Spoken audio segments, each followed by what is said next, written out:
Oh, atras ako. Oh, di ba? Bagay na bagay pag-aatras. Anyways, good morning or hello mga kampon. And yeah, intro ulit tayo. Okay. Take two. Hello mga kampon, back here again with another video. And yes, this is your guy Pon. Wait, baliktad.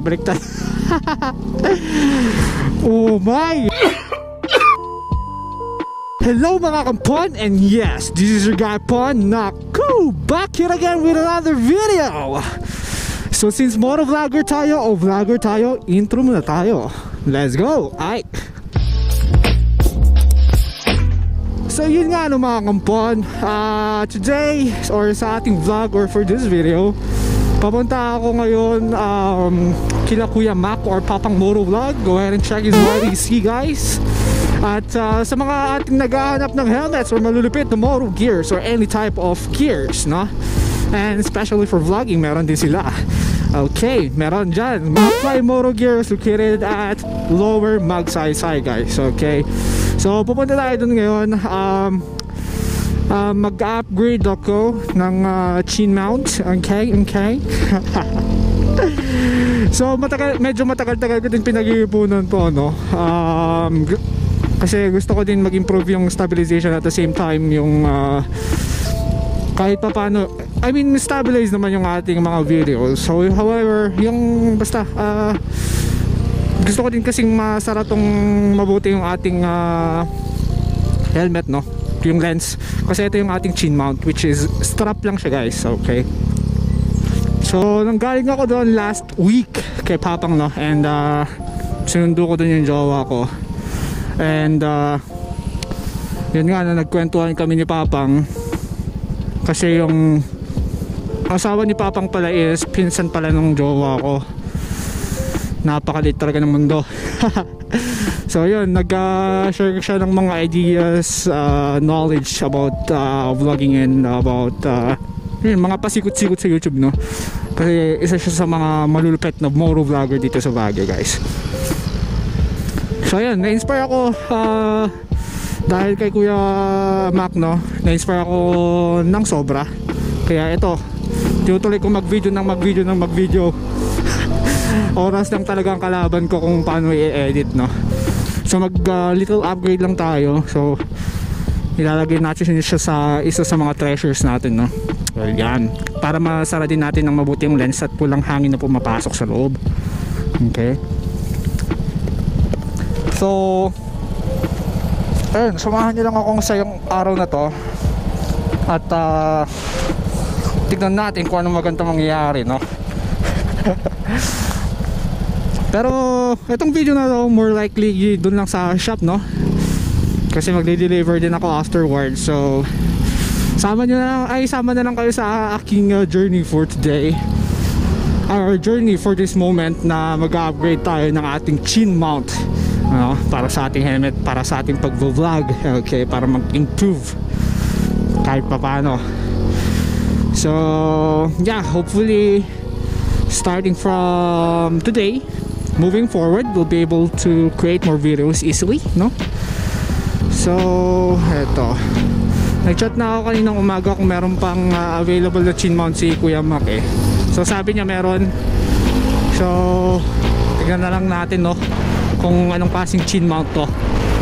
Pero ito yung nakastrap lang siya, yung may 2x2 na ang tawag nito, na tape, no? Naku, mukhang wala si Papang. Wala yung kanyang magandang motor. Pang truck talaga yung ang relay ko, eh, no? Si GC lang yata dito. Shoutout sa'yo, GC. Ba't nawala na yung magandang ano nito, shield? Okay, dito guys, located ang McFly Moto Gears. Okay. What's up, pre? Ayun na, tipid mo, ah. Ayan yung almusal mo, kropek, cookies mo. Doon si Papang? Andyan?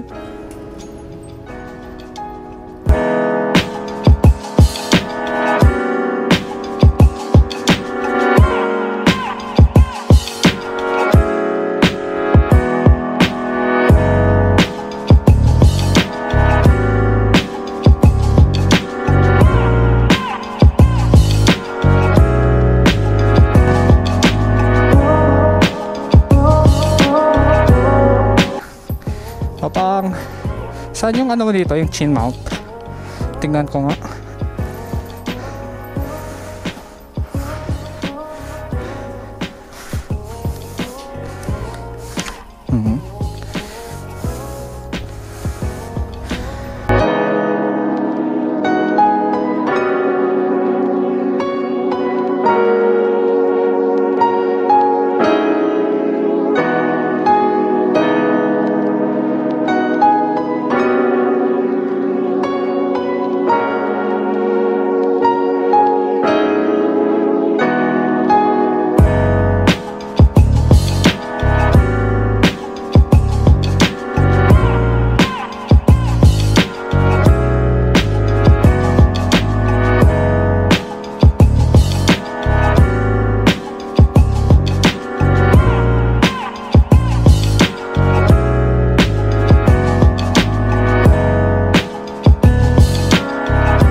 Fit to dito sa ano talaga, you know.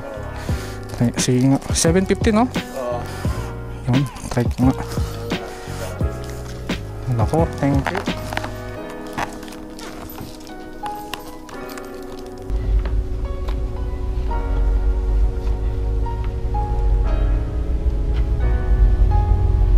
So yun guys, tanggalin na natin yung strap tapos lagay natin yung mount. EVG set GSX 3000.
Nasubukan mo na yun.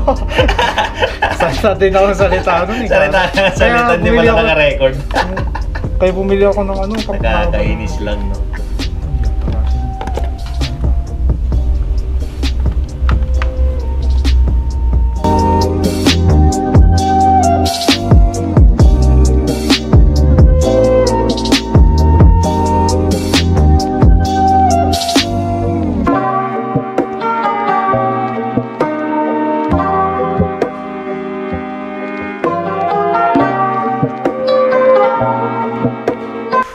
Sakto lang siya.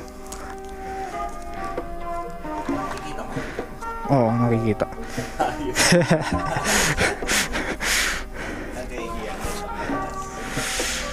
So yun guys, kita ay ito na yung ating chin mount na malupit. Ayan, tayo mapang. Alright, ayan guys. Sa mga gusto maghanap ng moto gears or helmets, ayan, lupit. So yeah, alis na ako. Thank you. Pero yun lang ano, pasensya na guys. Hindi tayo masyadong nagsalita and at the same time hindi natin hindi literal na vlog no. Shoutout sa'yo, Papa. Maraming salamat sa pagtulong and sa discount, no? So, ayun nga, no? Pasensya na guys at uy, hindi talaga naririnig yung hangin. Baka naman. Happy kid na naman tayo. Pero yun na nga guys, pasensya na, no, kung hindi tayo masyadong nagsalita or hindi tayo nag-vlog sa whole process kung paano idikit at yung mga special features niya at the same time, no? Kasi shit, mahihain talaga ako tao. And yun nga, no, natahimik ako. So nahihiya akong magsalita dun sa... So pasensya na guys, babawi ako sa next. Sorry din, Papa. So yeah, ayun nga, no, isa sa mga kalaban talaga natin dito sa pag-vlog is dapat makapal talaga ang muka. Kaya ako sobrang nipis lang ng aking muka. Okay, sobrang nipis ng aking muka. And damn, hindi ko kaya. Nahiya ako magsalita, grabe. Uy, pero yun na nga, no, soon, very soon, susubukan pa natin na magsalita at the same time, no. Maraming salamat guys sa panood. Yeah, this is our GCX 3000 version 2 helmet mount 4A camera. Okay, yan, napakaangas, grabe. Nanibago ako sa point of view ng ating pagmomotor kasi hindi siya masyadong ang tawag ito, hindi siya ganoon kaangat, no. And at the same time, sobrang stabilize siya, hindi siya yung naaalog-alog. Okay, so maraming salamat, Papang. So buti na lang may stock. So anyways guys, I hope you guys love this video. So once again, I do apologize kung hindi siya yung literal na vlog, no, in person, kasi napakahirap magsalita, promise, nahihiya ako. But may naisingit-singit naman tayo kahit papaano. And once again, Papang Uro Vlog or Kuya Mac, maraming salamat. Shoutout sa'yo, maraming salamat ulit. So yun nga guys, no, nakita nyo naman malulupit na motor gears and at the same time mga malulupit na helmet. So dyan sa pwesto ni Kuya Mac, SRP yung mga yan, no. So quality siya, authentic at the same time affordable guys. Okay, so go ahead and check MacFly Motor Gears. Okay, so shoutout din sa GC, maraming salamat sa inyo. So yeah, that's actually it for this video guys. Okay, so hi, peace out, fun out, night. Maraming salamat, like, share, and subscribe guys. God bless you all, ride safe, bye bye.